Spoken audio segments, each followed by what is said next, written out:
Welcome, everyone, to another streaming broadcast from the Michigan Magazine Museum. And we have a very special guest here that it never ceases to amaze me. You've probably seen Reuel Detweiler, our guest today. He is the architect of this beautiful building. He helped us put it all together and did a lot of the work in bringing to fruition what you see here today.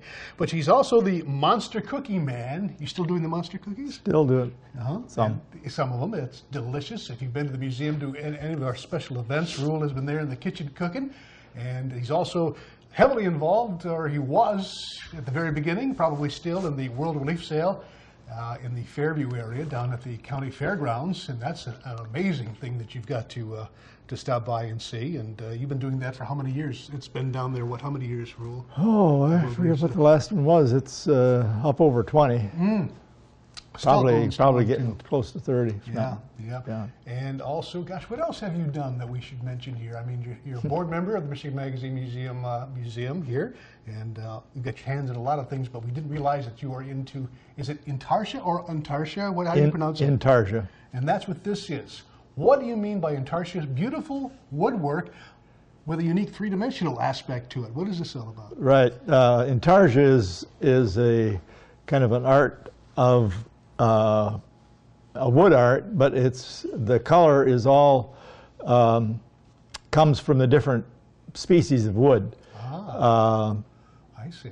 There's no stain or paint done on these particular items. There's a clear finish over them after they're all together. Oh, okay. But the color variations that you see in the different pieces are all because they're a different type of wood. So the different types of, there's what, how many different types of wood are there in this one? Would you say? Oh, that's mostly walnut and pine, the bigger pieces, and then the feet here and the bill have some red color, and I'm not sure this was it was the first piece I ever made. Oh, really? Oh, my.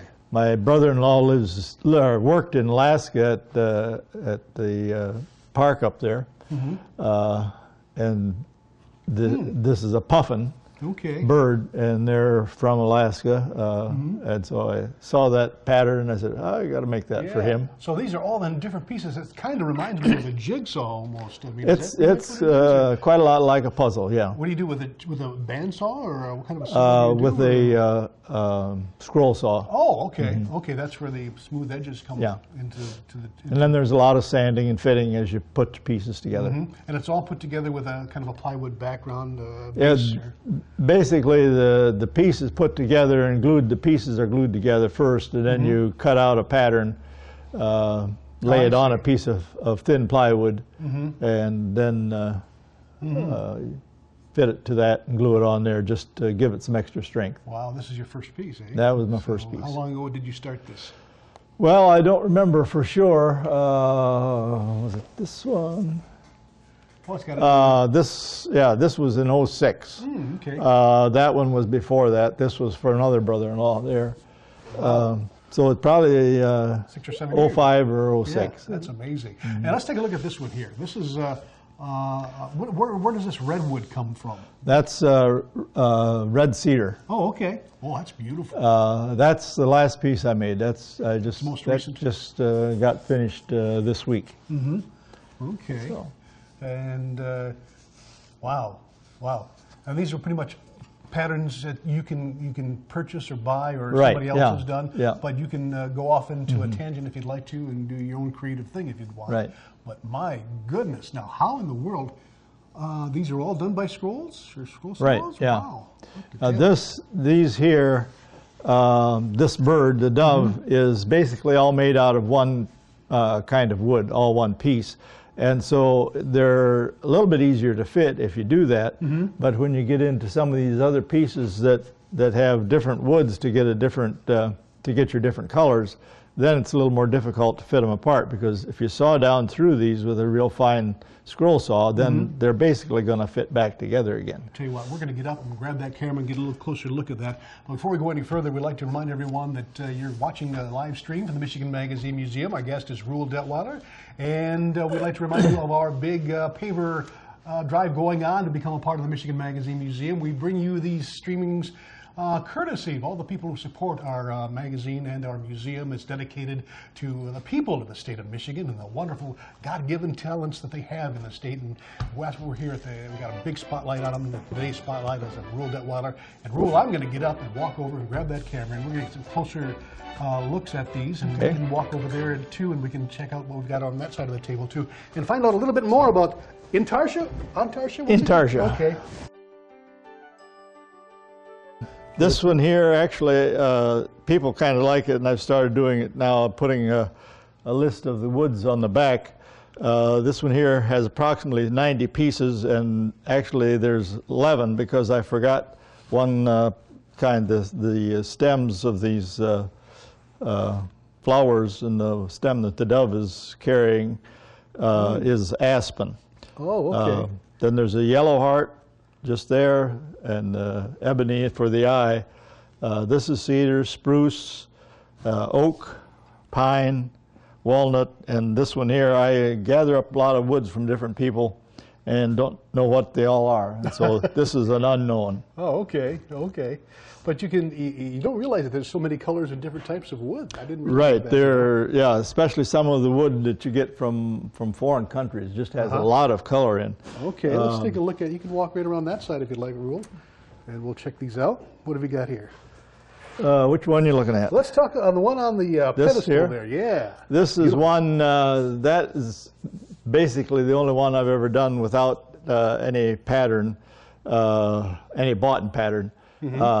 This here is actually the same dove that came from that pattern and the leaf, but this was done for a weekend of meetings that we were having at our church, and they asked me to do some work with that one evening, and so this is this is what I come up from. The other, there's another side to it here. I can get this, take it apart here. And this was just something that we put together, just the different areas of the church work that's going on, and how all the people and everybody with their committees and whatever fit together like a puzzle. And so that was what we do, and this is why we do it. Oh, amen. That's great. And you made the tripod too, I bet you. Yeah. The easel. Okay. I had to have something to hold the thing together. So that's what's so good about being a woodworker. You can create things. Yeah, that, it helps. Yeah. What else we've got here? This piece I made last winter in Florida. Okay. This has a little story to it too. We're at the museum, and right across the road, if any of you have been here, is the woodworker shop. I worked for Cy Yoder there for quite a number of years, and when we were just getting started, we had a fellow by the name of Lloyd Schwartzendruber, who did some carving for us just to get us starting. He carved some panels for some doors and that kind of thing. And he passed away quite a number of years ago, but this past winter, I thought it'd be nice to make his wife something as kind of a remembrance. And so she likes owls, and so we found an owl pattern.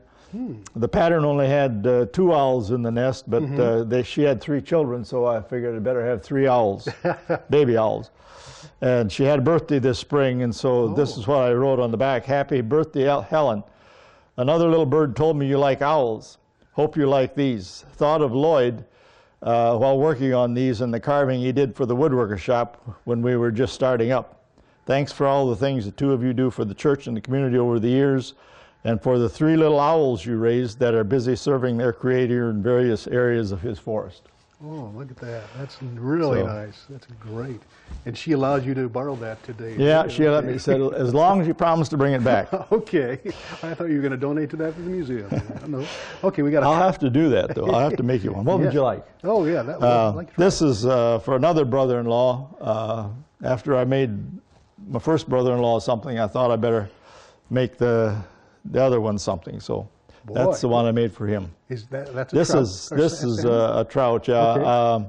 And it's 06. I would guess probably the first one probably was made in 05. Okay. But this one I made in the next year. And we've got some chickadees. Wow. Yeah, this one is one I asked my wife what she would, if she would like one. And so she looked at the patterns and stuff in the book, and she said, that's the one I would like. Oh, and boy. So there it is. Everybody's got to love chickadees. They're so friendly. Yep, they are. So Michigan. Okay. Now this one is another one that's got a little story behind it. Okay. This is the wife of my brother-in-law there. Okay. And they live in Phoenix in the winter and come up here in the summertime. It's my wife's brother. And so they do a lot of Joy, his wife, does a lot of gardening and a lot of flower beds and stuff. And she's always pestered by these little chipmunks. So I wrote this note on the back of her thing, trying to say it like I was the chickadee, or like I was the chipmunk. I said, "Dear Joy, please don't let your husband shoot me. I promise not to dig holes in your flower beds or eat your bird seed. If you will let me stay in some remote corner of your estate, I'll let you deal with my Michigan relatives in whatever manner you may deem necessary." At your mercy, the chipper. Oh, all right. Everybody's got a story. Most of them have a story. Yeah. How about this cub here? Is it a cub or? This is the Lion and the Lamb. It's kind of from a biblical story. Probably about 3 years ago, a group from our church were going to Belize to do a couple of weeks of mission work there. And so to earn money, we had some silent auctions. And I made this for the silent auction. And then the wife of the one brother-in-law decided she wanted that one. So she bought that. Beautiful. Helped to pay the way to Belize. All right. So I guess that's all that are here. I don't know if you can focus in on these or not. Hold that up and we'll... Okay, what's the story behind this one? This is a piece I made for my son and his wife. Mm-hmm. They have Australian shepherds, and I saw a plan in one of the magazines for an Australian shepherd. And this was a bit of a challenge for me, because what I tried to do was to take the different woods and the color variations and make it look like their actual dog that they had. And so that took a little bit. I had to redo the plan and redraw it to make the facial features and the dark and light things. So. How big of a piece is that, would you say, about? It's probably bigger than any of the ones we got here. Okay. If you squared off that piece there, it's probably 12 by 16 or something like that, 12 by 14. Okay. This one is one that I made for the relief sale. This again has some of the foreign woods in with the real reddish colors to them. And then some of the others from Walt. Beautiful. This is another one. This is one that I made 2 years ago. Let's see, I made a hummingbird and what else did I have at this year's? Had 3 of them at this year. I don't remember what the other one was. But this one is a American kestrel, a hawk. Okay. And this one had pretty close to 300 pieces in it. Oh boy. Because all these different stripes through here, like each feather here has 1, 2, 3, 4, 5, 6, 7 pieces in it. So till you get the wings made, why there's quite a few pieces. Yeah, yeah. So that's that one. This one here is a poor color. That's a blue jay. A little piece I made for our family reunion. We usually have an auction during our 2-day reunion, and then the proceeds from that pay for the cost of the auction. There you go. We took a look at some of your items there, and I tell you what, I thought you were retired. Or are you retired, semi-retired? Well, yeah, this is play. Oh, this is play. Okay. Oh, you were also most involved of the time. you were also involved in Habitat for Humanity, weren't you? Or are you still? I did. Yeah, I haven't done much. I helped build the first 3 houses to get them started, and did a little bit. They started the restore, the resale store uptown, and did some work in there, helping them get that ready. Oh my goodness! I tell you, just not to change the subject, but you mentioned restore. We see a lot of those popping up. What is a restore? Is that where they take things out from the ones that they're recovering and for? No, basically they're just items that come in from the community. Okay. Most of them are used items, so Okay. it's kind of like a thrift store for construction or for homeowners. Okay, okay. It has some furniture and right. maybe some used windows or maybe even some new windows if people have windows, contractors have windows that they got that didn't fit or odd shapes or whatever that they couldn't use. Sometimes they'll take them in. And do the funds from that go back into the program? That's right, Okay. yeah. All right. Good, that's neat. And how's that program coming? A little update on Habitat for Humanity in this specific area that you're working in. It seems to be going really well. I'm not sure what I did the 3, 4, 5, 6. I imagine they're probably doing their 7th or 8th house this year. And that's just up the road here about 2 miles, 3 miles, just on the other side of Comins. Okay, so the program's still going strong, and we wish them the best of luck, and people can still get involved. How would I know that the people who go through the program have to put a lot of sweat equity into that? Right. That's part of the program. And who would they contact to get involved with that? Probably the way to get in touch with them would be to call the Restore, because the person that's there is kind of the secretary and one of the few paid positions in the organizations, basically all volunteer. I say that because it's a chance for everybody to build a house and have one of these hanging on the wall or something like that. Yeah, that's great things here. Where do people could get a hold of some of these? I mean, I know you're involved in the World Relief Sale. That's the auction out there that has these. And first Saturday in August, every year, first Saturday in August. First Saturday in August. And do you have any other places that people can get a hold of this, or are you selling them retail? Most they don't usually last very long. Oh, okay. This one here, I think I will take down. Actually, there's a little bit of a story there too. We're leaving for Florida on Saturday, and on the way down, we'll stop at my sister-in-law's place. And my brother, who passed away a number of years ago, in fact, he was still working on it when he passed away. He and a group from his church were building a window for their church, a stained glass window, and didn't have it quite finished before he passed away. And I thought, well, she might like that, so I'll take it down. If she don't like it, I'll find somebody else to take it. I'm sure. But anyway, are you involved in any other things, Reuel? Are you going to take it easy? I mean, you're...